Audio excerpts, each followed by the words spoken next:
Alright guys, the first step if you want to upscale anime, open Lossless Scaling. Then, under Type, select Anime 4K. For size, choose Very Large only if your PC is good. This will allow you to see the highest possible quality. But if your PC isn't that powerful, I recommend setting it to Large, which still provides good quality.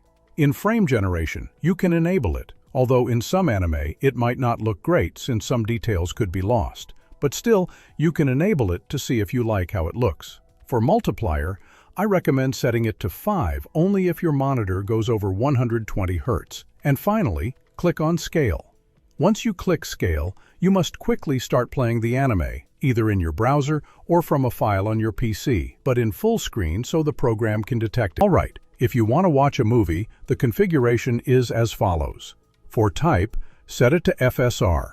Sharpness is optional, but I recommend setting it to 8 or 9, though it depends on personal preference. And in this case, I do recommend enabling frame generation, since it will most likely look great in movies. Same as before, click Scale, then immediately play the content in full screen.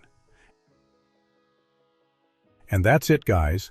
Consider subscribing and leaving a like.